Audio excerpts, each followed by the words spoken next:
Blissful morning உறவுகளுக்கு வணக்கம். நான் இயற்கை மற்றும் யோகா மருத்துவர் மீரா பேசுகிறேன்.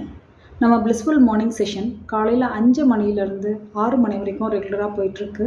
இந்த செஷனில் நம்ம பொதுவான யோகா, பிராணாயாமம், முத்ரா மாதிரியான விஷயங்கள் மட்டும் இல்லாமல் நம்ம பவர்ஃபுல் அஃபர்மேஷன்ஸ், கிராட்டிடியூட் ரைட்டிங், அதாவது நன்றி உணர்வு எழுதுதல், நம்ம லைஃப்பை மாற்றக்கூடிய உறுதிப்பாடுகள் சொல்லுதல், அப்புறம் வாட்டர் ப்ரேயர், ஹோப்பொனொப்பொனோ ப்ரேயர், இது கூட ஆசனம், பிராணாயாமம்னு இவ்வளோ விஷயங்களை நம்ம இன்க்ளூட் பண்ணி கொடுத்துட்ருக்கோம்.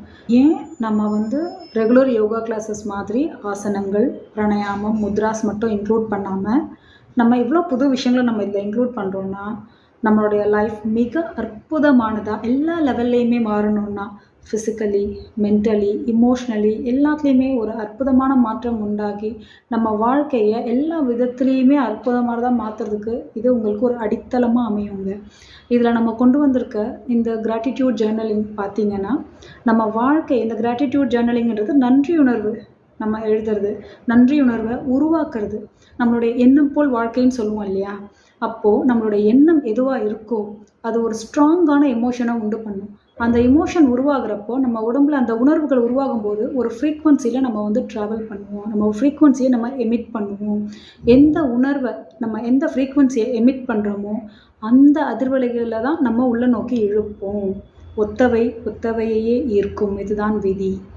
அந்த மாதிரி தான் நம்ம இந்த கோபம் அப்படின்ற இந்த நிகழ்வுகள், சில கோவப்படுத்துகிற நிகழ்வுகளால் நமக்கு கோவன்ற உணர்வு அதிகமாகிறப்போ, அந்த ஆத்திரம், ஆக்ரோஷம் அதெல்லாம் உருவாகிறப்போ நம்ம அந்த ஃப்ரீக்வன்சியை செலக்ட் பண்ணுறோம். அதை நம்ம வெளியே விடும்போது, நம்ம உடம்புலேருந்து அதை எமிட் பண்ணும்போது, அந்த ஃப்ரீக்வன்சியில் நம்ம ட்ராவல் பண்ணும்போது நம்ம இன்னும் அதிகமாக கோவப்படுத்துகிற சூழ்நிலைகள் தான் நம்ம நோக்கி வரும். அது வேலையாக இருக்கலாம், குடும்ப விஷயங்களாக இருக்கலாம், எதில் வேணாலும் இருக்கலாம். நம்ம என்ன பண்ணாலும் நம்ம கோவப்படுத்துகிற மாதிரி, இரிட்டேட் பண்ணுற மாதிரியான சூழ்நிலைகளை தான் நம்ம அட்ராக்ட் பண்ண ஆரம்பிப்போம். அப்போது நம்ம எந்த அதிர்வலையில் நம்ம ட்ராவல் பண்ணுறோன்றது ரொம்ப முக்கியம். நன்றி உணர்வை நம்ம செலக்ட் பண்ணி நன்றி உணர்வோடு நம்ம இருக்கிறப்போ வாழ்க்கையில் நம்ம இன்னும் நிறைய நன்றி சொல்லக்கூடிய விஷயங்கள் தாங்க நடக்கும். நம்ம எதுக்கெல்லாம் நன்றி சொல்லுவோம்? நல்லது நடந்தால் மட்டும்தானே. அப்போது நம்ம வாழ்க்கையில் பிரச்சனைகள் இவ்வளோ, நல்லது இவ்வளோன்ட்டு இருந்ததுன்னா இதை பேலன்ஸ் பண்ணி நன்றி உணர்வு, நல்ல விஷயங்கள் நிறைய அதிகமாக்குறதுக்கு, நம்ம வாழ்க்கையில் எப்போவுமே நன்றி உணர்வோடு சந்தோஷமாக இருக்கக்கூடிய நிகழ்வுகள் நடக்கிறதுக்காக இதை நம்ம செலக்ட் பண்ணுறோம். இதை நம்ம காலையில் பண்ணுற அந்த 10 நிமிஷம் செய்தால் ப்ராக்டிஸ் பண்ணால் போதுமா? நம்ம உடம்புல நன்றி உணர்வு அதிகமாகிடுமா? நம்ம மனசில் அந்த உணர்வு அதிகமாகிடுமா? நமக்கு நல்லது தான் நடக்குமான்னா, இந்த 10 நிமிஷம் அதற்கான அடிப்படை. அதை நம்ம எப்படி நம்ம ஸ்ட்ரக்சர்டாக பண்ணும்போது நம்மளுடைய நாள் முழுவதுமே அந்த உணர்வோடு நம்ம ட்ராவல் பண்ணுறதை நம்ம போக போக கற்றுக்க முடியும். இது கூட அடுத்து நம்ம முக்கியமான விஷயம் பவர்ஃபுல் அஃபர்மேஷன்ஸ்.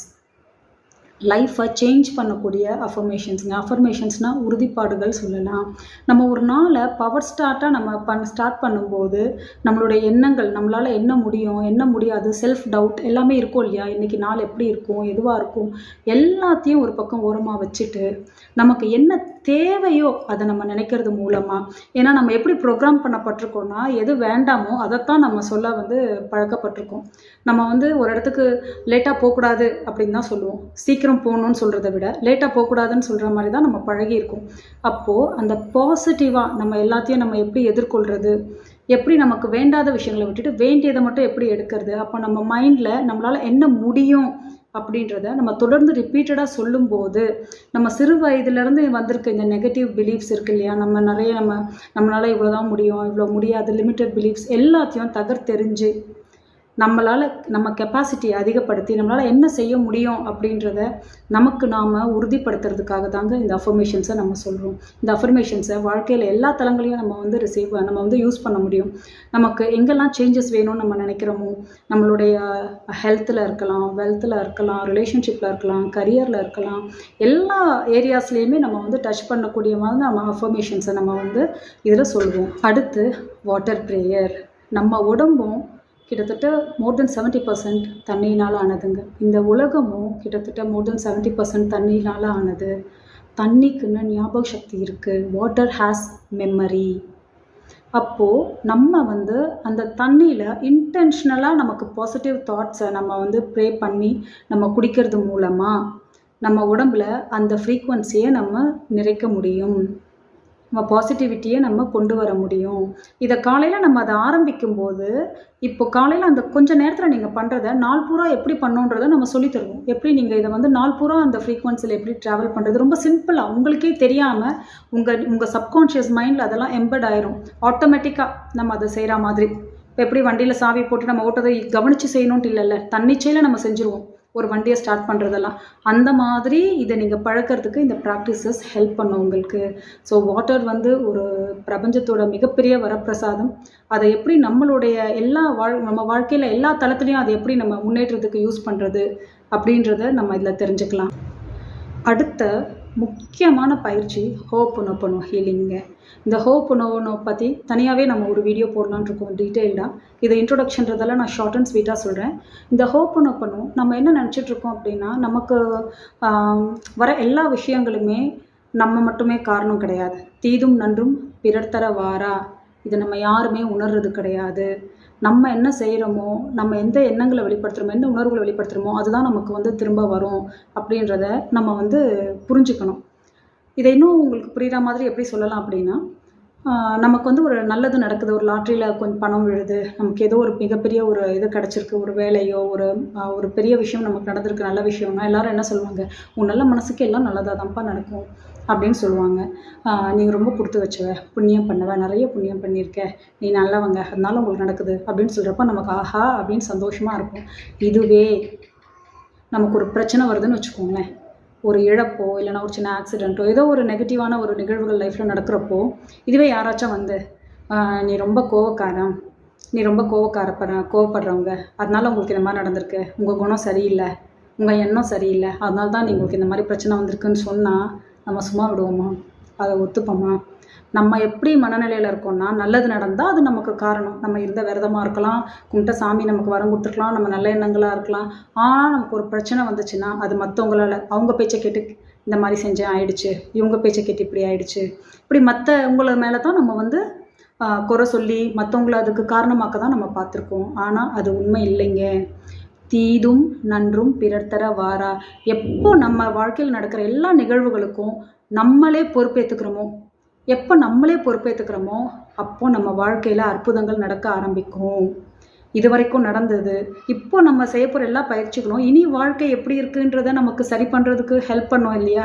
அப்போ ஏற்கனவே நம்ம வாழ்க்கையில் நடந்த கசப்பான நிகழ்வுகளை எப்படி நம்ம அதை நல்ல விதமாக புரிஞ்சு எப்படி நம்ம வந்து அதை ஹீல் பண்ணுறது, அதையும் நம்ம குணப்படுத்தணும் இல்லையா? அதுக்கு இந்த அற்புதமான ஹோபோனோபோனோ ஹீலிங் ஹெல்ப் பண்ணுவாங்க. சிம்பிளான பவர்ஃபுல்லான 4 ஃப்ரேசஸ் வாழ்க்கையை வேறு லெவலில் மாற்றும். அதை நீங்கள் அனுபவிக்கும் போது தான் தெரியும். அடுத்து ஆசனங்கள், பிராணாயாமம். இன்ற அவசர வாழ்க்கையில் நமக்குன்னு பாடியை ஸ்ட்ரெச் பண்ணக்கூடிய நேரம் ரொம்ப கம்மியாக இருக்குது இல்லையா? ஸோ அதுக்காகத்தான் இதையும் நம்ம இதை இன்க்ளூட் பண்ணியிருக்கோம். ஆசனங்கள், பிராணாயாமம் கொஞ்சம் மெஜாரிட்டி டைமும் மற்றதுக்கான டைமும் நம்ம ஒதுக்கியிருக்கோம்.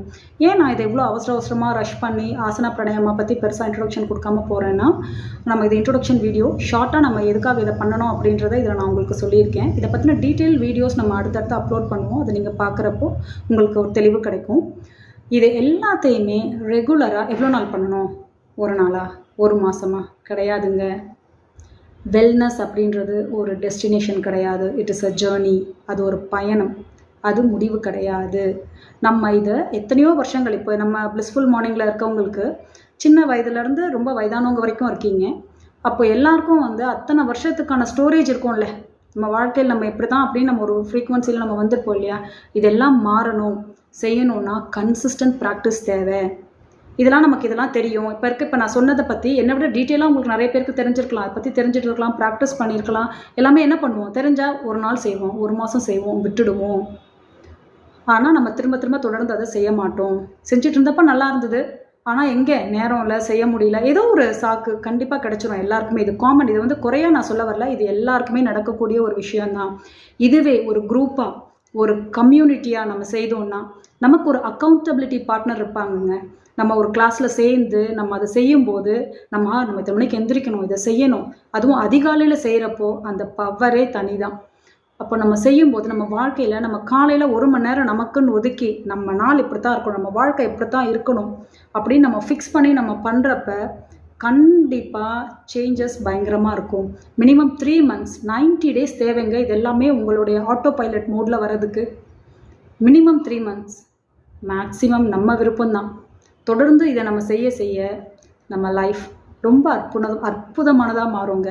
இதை நான் சொல்லணும்னு அவசியம் இல்லை, செய்ய செய்ய நீங்களே சொல்லுவீங்க. ரொம்ப நன்றி, வணக்கம்.